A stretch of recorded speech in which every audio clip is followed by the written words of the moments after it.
South Africans are not all xenophobic, and this is an important truth we must protect at all costs, because every day across South Africa, South Africans and foreign nationals that are in South Africa legally work together, they build businesses together, they pray together, and then most importantly, they survive together. And I'm talking about the ones that are in the country legally. CNB Community, welcome back to the channel, and thank you so much for tuning in. But we also cannot ignore that xenophobic attacks, discriminations, and fear have affected the workspace, communities, and even labor systems. Now, many people will ask, what does xenophobia have to do with the UIF? A lot, actually. The UIF is supposed to protect employees who contribute while they are employed in the country legally. And every month, money gets deducted from their salary for unemployment, protection, maternity, paternity, adoption, illness, adoption, as well as death benefit. But when xenophobia enters their workspaces, things change. Some employees are never registered for UIF even when deductions happen, and some employers avoid labor compliance because they know vulnerable employees may fear to speak up, and this is happening globally, by the way, not only in South Africa, and others get dismissed unfairly without proper documentation being issued. And sometimes the public frustration about the unemployment gets redirected toward the foreign employees instead of the real issues: unemployment, weak systems, and delayed payments, corruption allegations, and employer non-compliance. The truth is, when labor protections are ignored for one group, eventually everyone becomes a victim. They become vulnerable because exploitation does not stop with nationality. It spreads into the entire labor system. South Africa's constitution speaks about dignity, equality, and fair labor practices. And UIF was created as a social protection system, not as a system of division. Countries across the world like Germany, Canada, France, Spain, as well as the USA, also faces debates around migration and unemployment.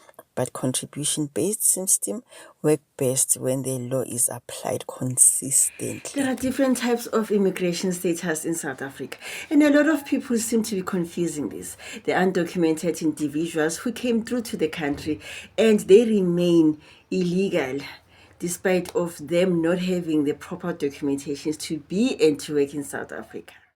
And then you have the individuals or foreign nationals who entered South Africa legally, but their documentations to be and to work in South Africa have already expired.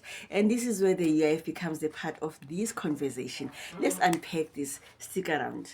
Now, the UIF system, to be precise, they depend on employment and compliance. And this means proper registration, declarations, contributions, both from the employer and the employee under the Unemployment Insurance Act.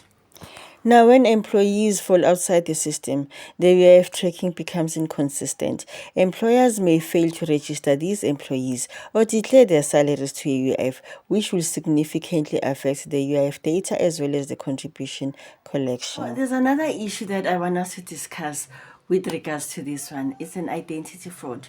You see, there are these individuals who will unlawfully access the South African identity or employment records in an attempt to claim for benefits that are not theirs.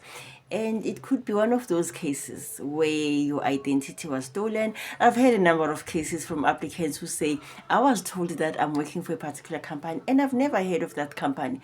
What if I can tell you that it could be a case of an identity theft? Now, this is where the problem sits. Not the nationality, but the system abuse and the weak law enforcement. It's sinking in. Now, when compliance breaks, guess who's affected?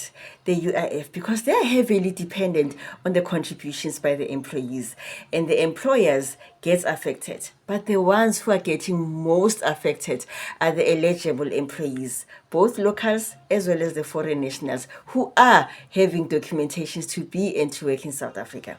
Now, if we are dealing with the ones that are not documented, then UIF has a problem to deal with those because they are employed and they are not contributing. Do you know why? Because they are not registered.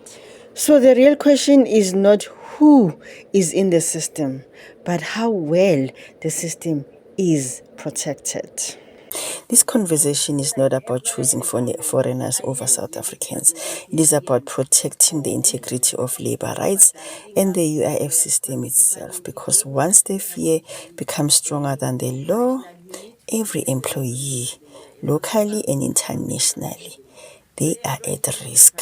If you know anyone who might be affected by this, please do direct them to this channel, as we will continue to give you accurate, up-to-date information about the UIF. We'll continue to answer your hard questions, clear misconception, educate you, and restore their hope by turning your confusions into clarity, doubt into direction, and definitely your silence into hope. So please do continue to subscribe to our YouTube channel.